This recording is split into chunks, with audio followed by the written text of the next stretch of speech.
All right, in this video, we want to talk about how to make a matrix diagonal when we have distinct eigenvalues and our matrix is real and we have distinct real eigenvalues.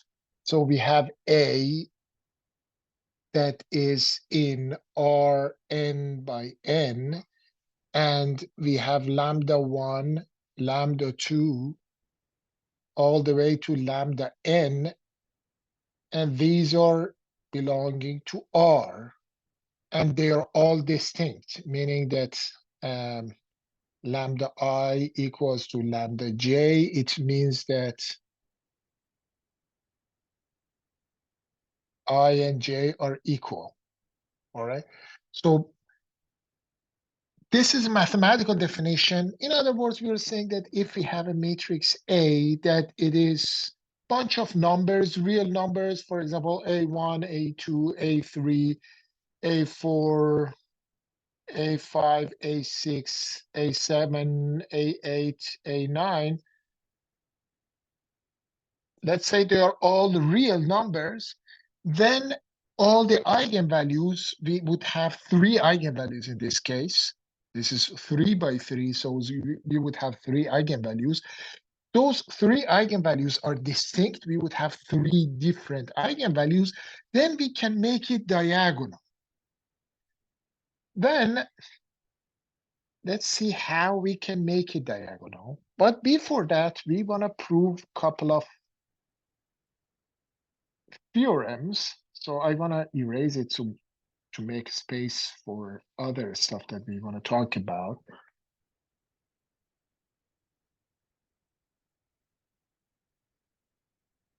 So first of all, what are eigenvalues? The eigenvalues are, we are saying that if we have let's say some vector u equals to lambda u, meaning that that matrix applying on u, it is as if we multiply u by a number. Then u is eigenvector and lambda is eigenvalue. In order to solve eigenvalue, by the way, we are talking about non-zero eigenvector because a multiplied by 0 equals to 0 multiplied by 0. So that has no, it has no information. A multiplied by 0 is always 0. So we can say about 0 times 0. So when we are talking about eigenvalue and eigenvector, we are talking about, when we are talking about eigenvector, we are talking about non-zero eigenvector, right? Eigenvalue can be 0, but eigenvector, no. So when we want to solve that, in fact, what we do is that we are saying AU minus lambda U equals to 0. In other words, we can factor out that lambda, that U from the right. Then we can say A minus lambda I U equals to 0. The reason that we have this I, because otherwise it would be a matrix minus a number, which is not possible. We would have this I, and this I is like 1. So it is I times U, it would be just U, right? I is identity matrix, diagonal with all ones on diagonal. Then the determinant of this should be 0. We set the determinant of this equals to 0, and we find lambda. Why the determinant of this should be 0? Because if it is not 0, then we can invert it, multiply both sides by the inverse of this matrix. Let's call it B. I can multiply it by B inverse, then this side becomes I.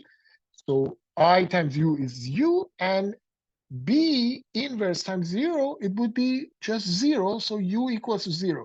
And that is not what we were looking for. We said that U shouldn't be 0. So in order to find them, we put this determinant, we set this determinant equals to 0. This is one thing. The other thing is that eigenvectors, so we have these eigenvalues, and we have eigenvectors as u1, u2, u3, all the way to un. So again, let's erase these parts. So we are saying that we are in this stage, in this video, we want to solve when all the eigenvalues are distinct and they are real. So if we have these eigenvalues, we would have u1, u2, u3, all the way to un as eigenvectors. And these are in Rn. So they are vectors of n dimension. These are vectors, right? So we want to say that these are linearly independent. If that is the case, if we have if we have distinct eigenvalues, these are linearly independent. So let's see what is the definition of linear independent. If I have bunch of vectors, let's say u1 all the way to un, we are saying that if the sigma of ci ui equals to 0, meaning that I have C1 U1 plus C2 U2 plus C3. If that is 0, it should imply that all the CIs are 0. Why is that the case?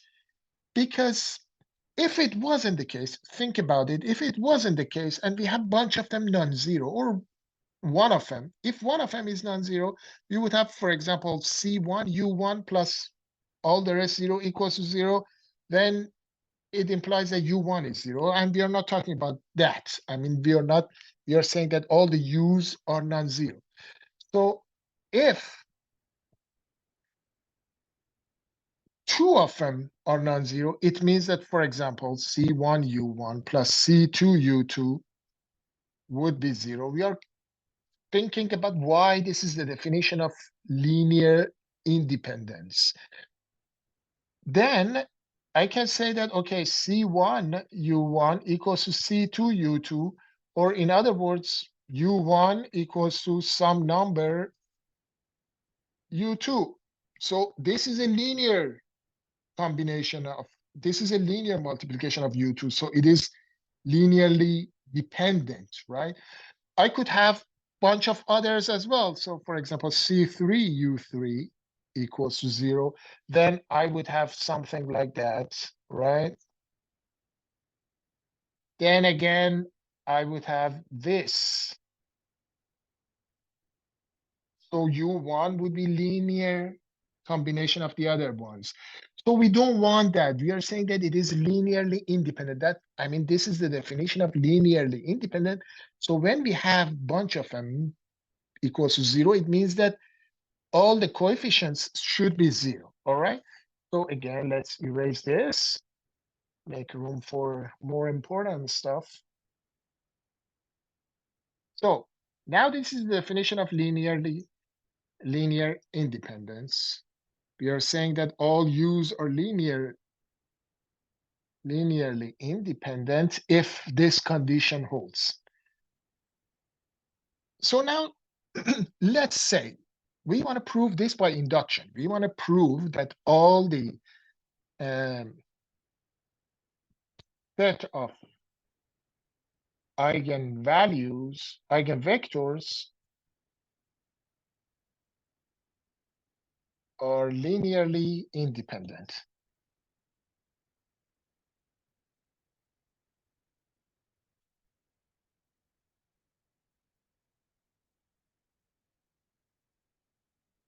So let's say I consider the first two. Let's say these two are linearly dependent.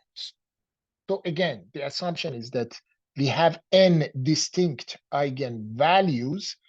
We want to prove that the corresponding eigenvectors are linearly independent. So let's say they are not. So let's say the first two are not. It means that C1, for example, C1 U1 should be C2 U2, right? And C1 and C2 are non-zero. Otherwise, it would satisfy this condition, and it would have mean that they are linearly independent. So let's say they are not. Let's say U1 is some multiplication of U2. If I apply A, or even for simpler thing, let's just say U1 equals to some C U2, all right? Then if I apply A on both sides, I would have A u1 equals to A C u2. And this C is just a number. It can come out of that matrix. And AU1 is lambda 1 U1 because it is eigenvector with the eigenvalues lambda 1. And this AU2 would be C lambda 2 U2, right? Also, I was saying that U1 equals to C U2, right? I was saying that U1 equals to C U2. I can multiply both U1, these sides. So let's erase this A. We already get that. So we multiply both sides by lambda 2 this time. So lambda 1, both sides by lambda 1. U1 equals to C lambda 1 U1. So this equation, once I apply A on both sides, matrix A, and I get this. So I apply matrix A, I get this. I multiply by lambda 1, and I get this. Then if I subtract this side, I get 0 equals to C lambda 2 minus lambda 1. Sorry, this is U2. This is U2. U2.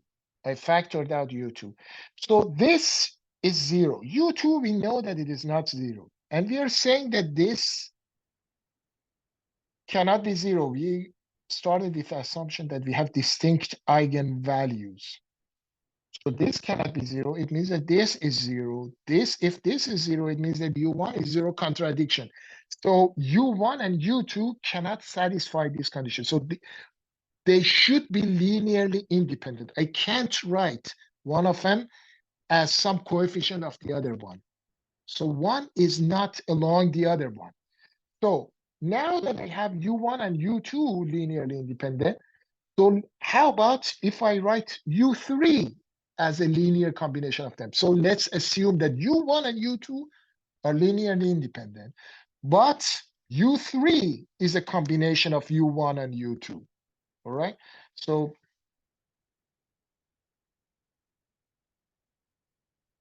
I write U3 equals to C2U2 plus C1U1. Then I apply A on both sides again. Then what do I get? I get, if I apply A, I get A U3, and U3 is again eigenvector, so I get lambda 3 U3 equals to C2 lambda 2. I apply A on that side, A on this one, plus C1 lambda 1 U1. This time I multiply the same thing. I multiply both sides by lambda 3.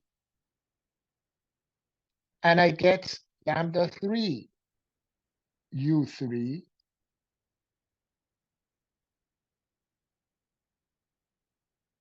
equals to C lambda 3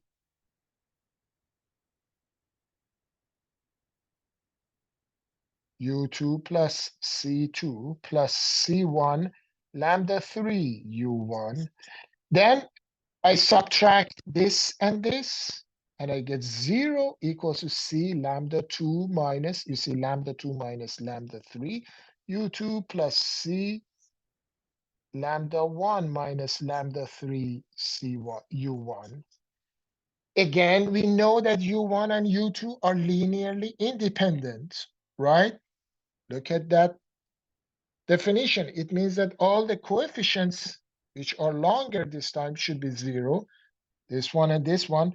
But this cannot be 0. So this should be 0. So C1 should be 0, and this cannot be 0, so C2 should be 0. So C1 and C2 should be 0, so it becomes U3 equals to 0, which is a contradiction. So U3 cannot be written as a linear combination of U1 and U2.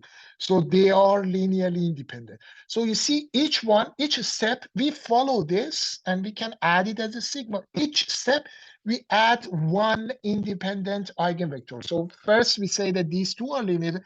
then this 3, then this 4, and we reach n after n step, right? So it is proved by induction that all the eigenvectors are linearly independent. Now that they are linearly independent, I can define a matrix U. Let's stack them up next to each other. So let's have U1 here, then U2. When I put this line, it means that it is a right? U3, and then all the way to UN.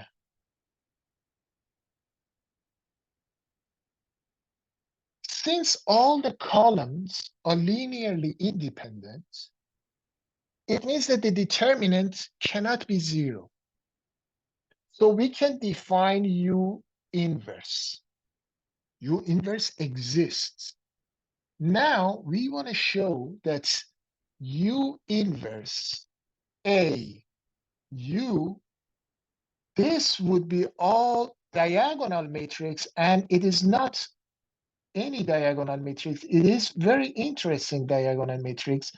It is all the eigenvalues sitting on diagonal.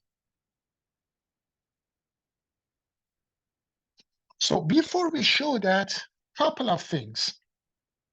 First, when we have a matrix like that one, and we multiply it, let's say, by E1.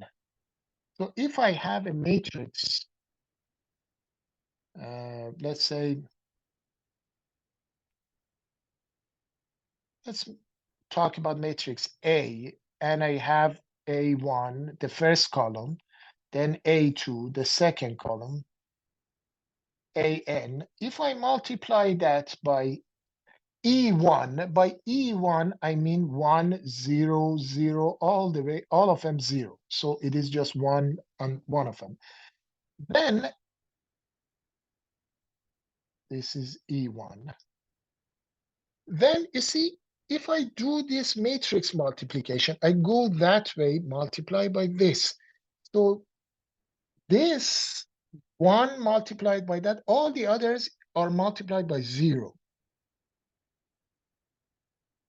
Then for the second row, again, that 1 multiplied by the first element of the second row, and then all the other elements becomes multiplied by 0. Again, the third row, just 1 is multiplied by the first element in the third row. So for each element, for each row, just the first element is multiplied. So you can see that I get just A1 here, just the first vector, the first column. So this, if I multiply it by E1, I get the first column. If I happen to have, for example, third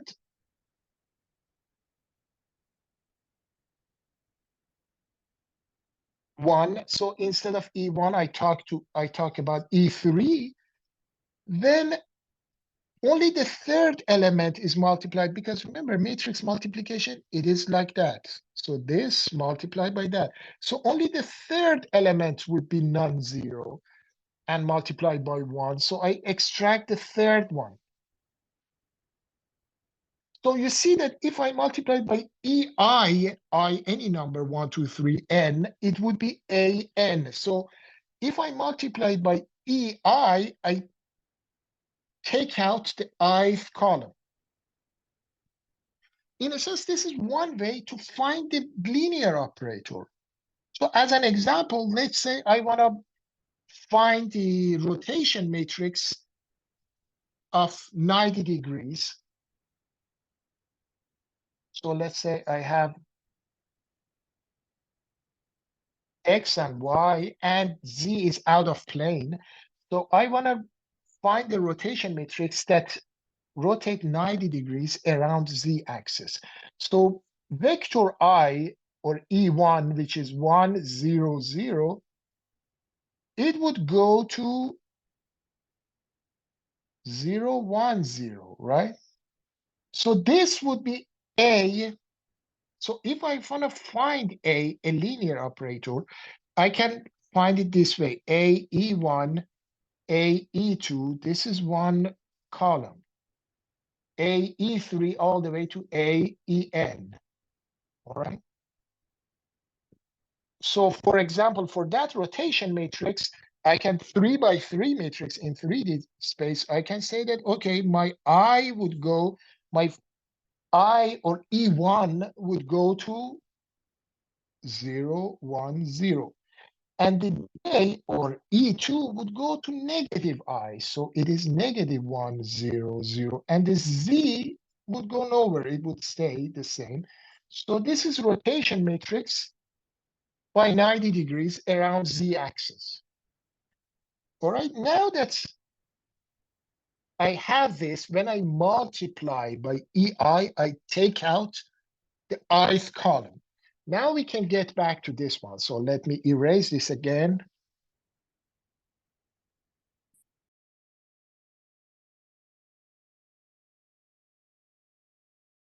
So let's see what is the first column of this one. So the first column of this one, U1AU, in order to find the first column, I multiply by E1, right? Like before, E1 would give me the first column if I multiply by E1. Then UE1, UE1, it gives me the first column of this U itself, which is U1, right? And then I have AU1. AU1 is lambda because U1 is the first eigenvector. So it would be lambda 1 U1, right? So this would be U inverse lambda 1, and this is a number, U1.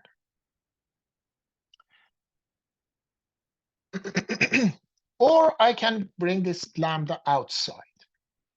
So now let's see one other thing, and that is when I write U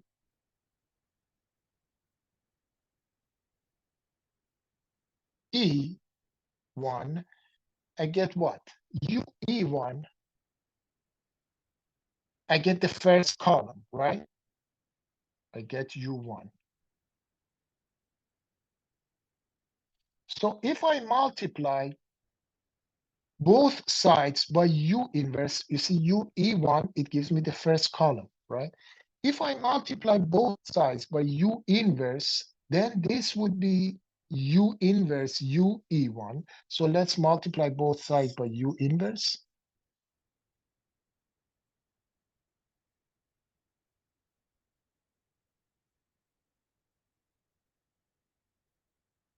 This is I, so this whole thing becomes just 1, because this U inverse U becomes I, and E1, it would be E1, and I have this. So lambda 1, if I multiply both sides by lambda 1, I get this term. So this term, you see, U inverse U1 is just E1. So this term would be lambda 1 E1, which is what? Which is a vector lambda 1, 0, 0, all the way, all of them 0. So you see the first column should be lambda 1 all the way. So if I do second column would be just lambda 2 E2, right? So you see, if I follow the same thing, I can say that it doesn't have to be 1, it can be I. So it would be UEI, it gives me the ith column, which is UI. AUI is lambda I UI because that is ith eigenvector. AUI becomes lambda I UI. And then again, we can follow the same thing this time for i's.